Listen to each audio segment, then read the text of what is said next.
Folks all good? Okay, this press conference is being called in regards to the body that was found yesterday morning along Route 56, Haws Pike, near the turnaround. That individual has positively been identified as Barry Sr. Jr., 54 years of age, from the Adams Township area. I'm going to let the district attorney talk about how we were able to make that positive identification here in a little bit. Mr. Senior's body was found over a set of guardrails. Laredo Fire Department was called just before 2:30 for a small brush fire in that area. After firefighters extinguished the fire, they noticed the body and immediately called for law enforcement and my office to respond to the scene. The scene was processed with the help of the Pennsylvania State Police Forensic Unit. An autopsy was performed yesterday at Forensic DX in Limber, which confirmed the victim died from massive blood loss due to multiple stab wounds. The victim was also strangled and his body was set on fire. The manner of death enrolling a homicide. And again, I'd just like to thank the District Attorney's Office, West Hills Regional Police Department, and Adams Township Police Department for their cooperation in this investigation. It was a very, very long day yesterday. And again, my immediate concern was getting the victim positively identified and making a death identification to family, which we were able to do late last night in cooperation with all those agencies. Does anybody have any questions for me regarding the victim? What can you tell us about this man, Chief? You know him? Oh, I'm going to turn it over to the district attorney for some comments. Thank you, Coroner Lees. As indicated by Coroner Lees, the call came in shortly before 2:30 a.m. Yesterday morning, the 6th. Mr. Senior was able to be identified by his parents. Specifically, his mother made the identification last night after the autopsy was performed.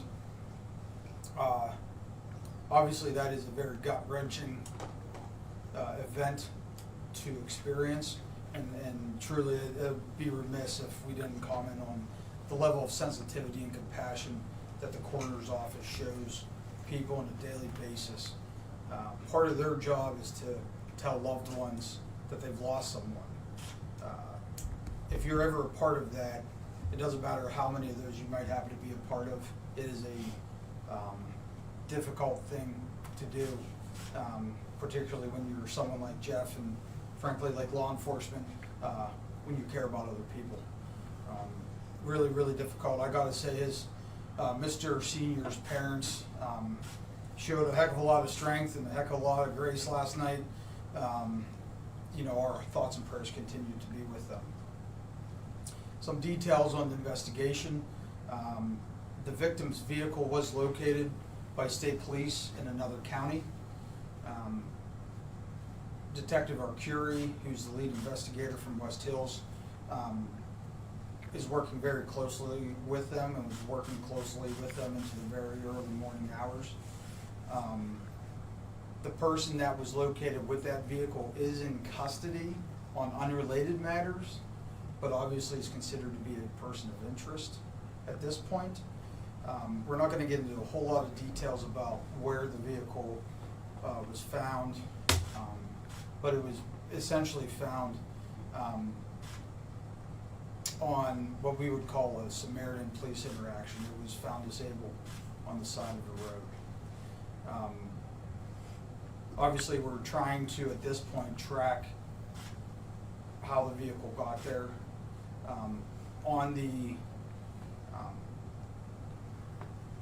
We're also asking the public if the vehicle of the victim is a 2022 BMW M3.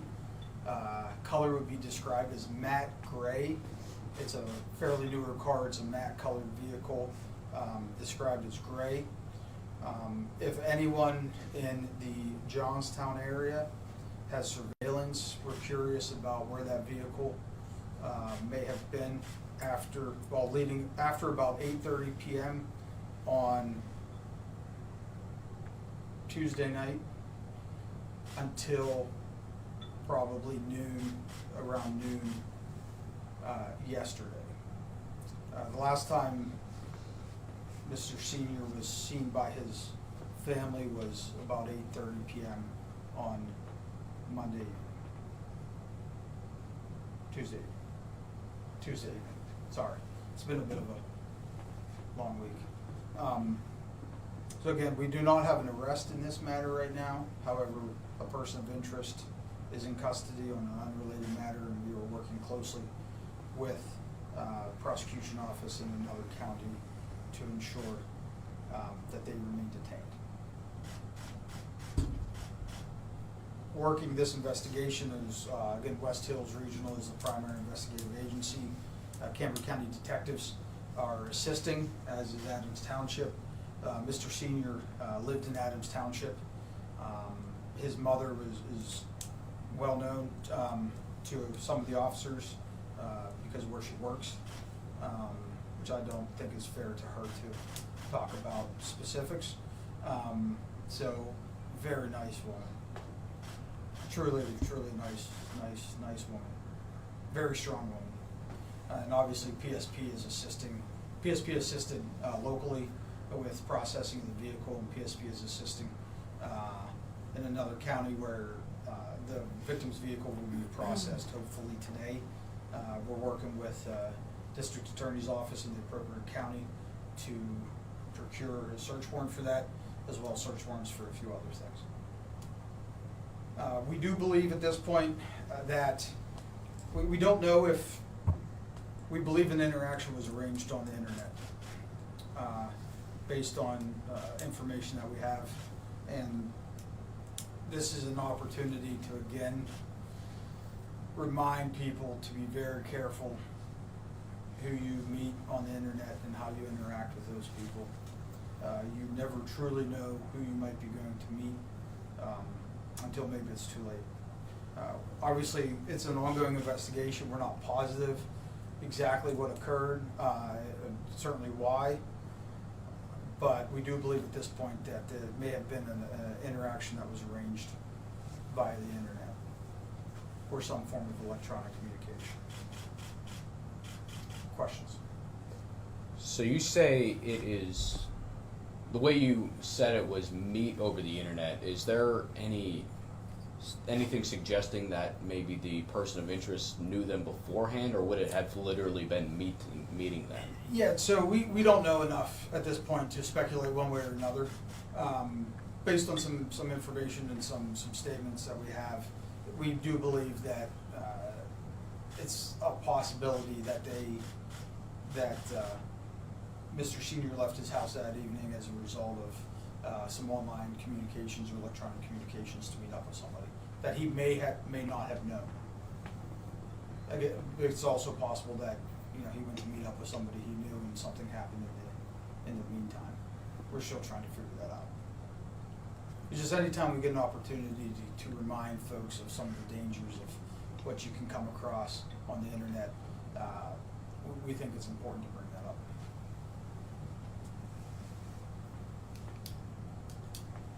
Is there anything else besides the whereabouts of the car that can help with this investigation that the public can provide?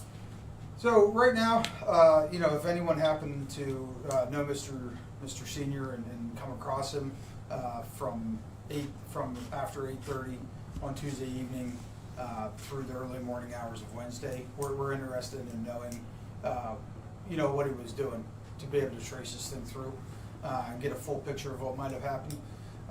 So if anyone happens to have known him and interacted with him, we would certainly be interested in knowing that.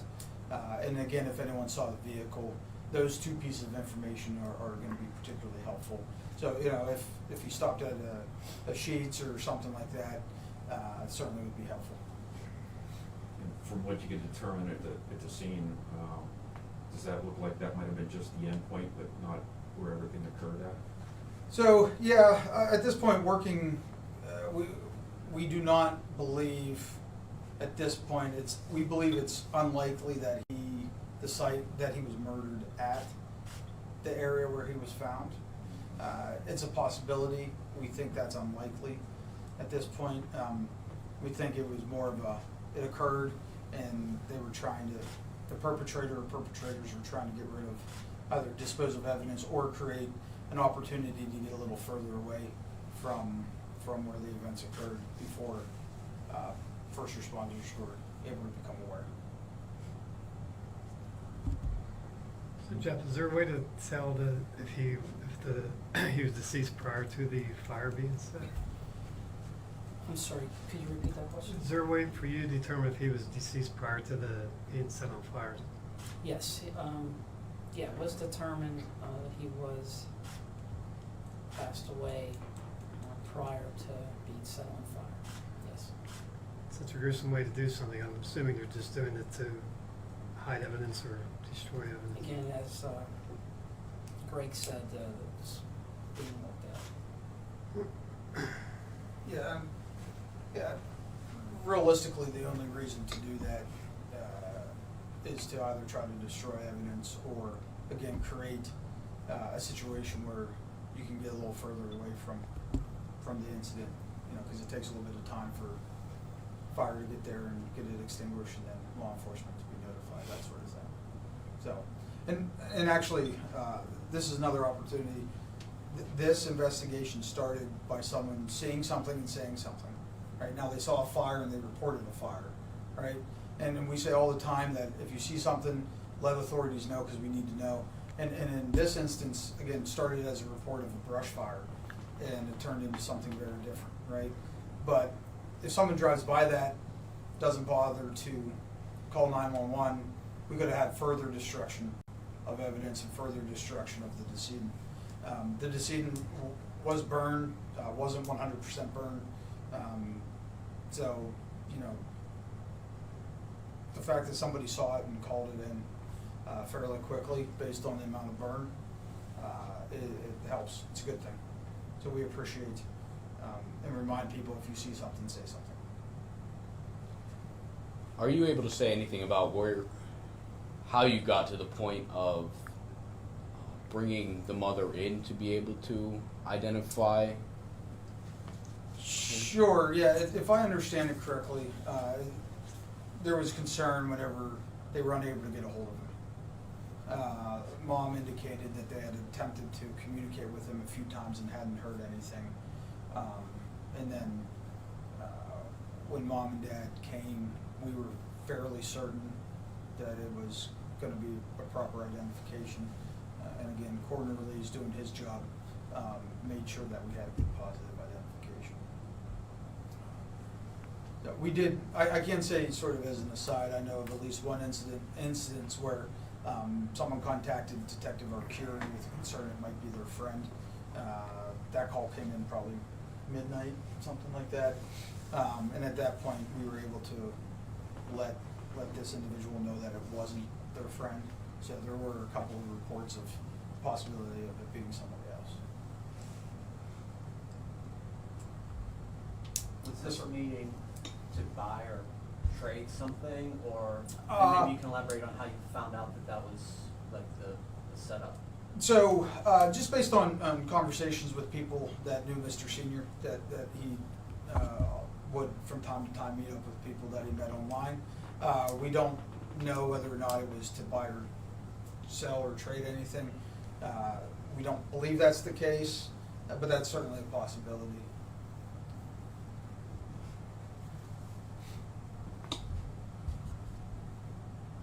And as this progresses, hopefully we can get answers to some of that. Obviously, part of what we want to do now is to be able to, one, get to a point where we're able to make an arrest in this matter, but two, also be able to tell a story to a jury that is compelling.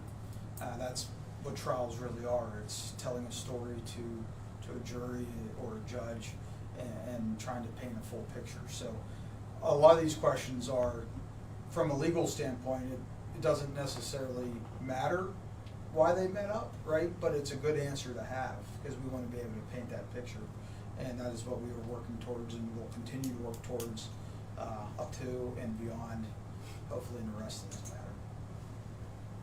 And obviously looking to paint that picture whenever that time comes, without going into super details or anything that you can't go into, but how can you try and do that with, the area there's not really cameras or anything, right, or anything like that you'd be able to use?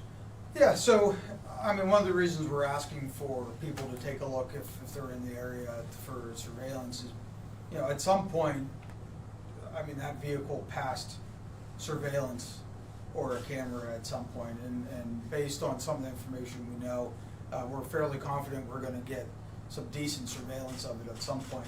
Obviously, we're not necessarily gonna know where that car was every second of that evening at any point in time, right? But the more we have, the more it paints a picture and can give us some details on when exactly the violence occurred. This was a very violent death, a very violent death. We'd like to know, it helps to know how long before he was discovered that may have happened. Surveillance may be able to help us out with that. We know that someone other than the victim drove the victim's car, right? So when did someone else start driving that vehicle? If we get a piece of surveillance where it's clear that the victim wasn't driving the vehicle at, let's say, midnight, that's a good indicator that the violence occurred a couple of hours prior. If the only time we have surveillance that shows the victim not driving the vehicle, obviously, is after the fire was reported, then we know, that kind of tightens the timeline a little bit. So those types of details really matter, and that sort of goes to show something else we say all the time, and sometimes I feel a little bit like a broken record, but a small piece of information that someone might have may seem insignificant, but something as simple as who was driving that vehicle at 11:30 p.m. could be meaningful to us. So I guess two key pieces that you have that you still have to try to work through yet as you're working through with other authorities in another jurisdiction is the search warrant for the vehicle where to help find it as well too, the primary crime scene as well, along with the murder weapon. Possibly, yeah. I mean, there were some visual indicators on that vehicle by police in another county that clearly show there's going to be helpful evidence in that vehicle. That vehicle was secured, it was towed secured, and we're just waiting to get the warrant this morning, hopefully shortly, actually. And then that will be processed by PSP FSU, and similar as the scene was processed by FSU in Cambria County. And I guess hopefully, some of the access that you get to the vehicle as well too, with that type of vehicle, with the data box not being able to help you out. That's something we're looking into. Certainly, a vehicle of that stature would certainly have GPS. So, we're going to try to get in, look at whatever GPS data we can get. I'm not that familiar with that vehicle.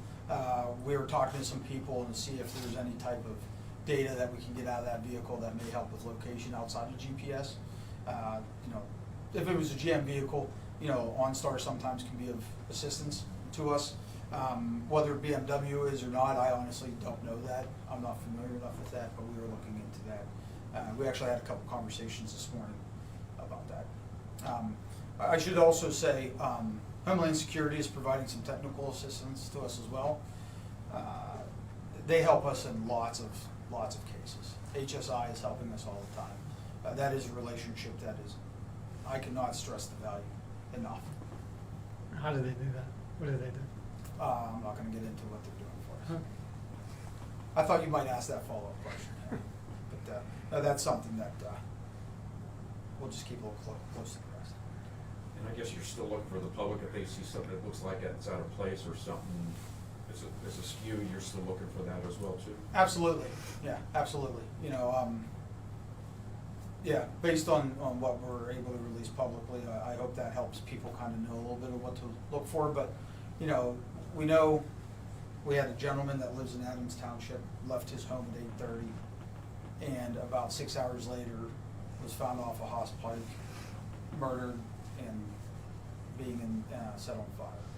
So, not a huge time frame that we're working with, which we're kind of thankful for sometimes because that helps us narrow it down. But, you know, if anyone happens to see anything really between those two areas. I was just gonna ask, yeah, what's the two main areas that? Yeah, I'd say his home is in Adams Township, just a couple miles from the Richland line, I believe, correct, Chief?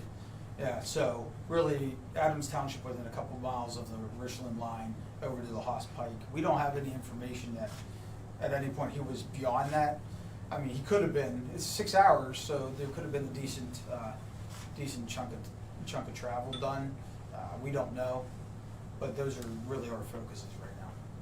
And I guess with the family, are they able to help you out if there's any frequent places that he visited to that you were? Yeah, we had a great conversation with his parents. I say great conversation. His parents were extremely helpful in spite of the heartache and the shock of losing a kid. You know, parents aren't supposed to see their kids die. They're just not supposed to, and unfortunately, it does happen. And his parents were very helpful, and they were concerned they weren't helpful enough. You know, and in that situation, I think as a parent, it's accurate that they were unbelievably helpful, and we told them that multiple times. But as a parent, you could hear that 1,000 times from 1,000,000 people. I don't know you ever feel that way.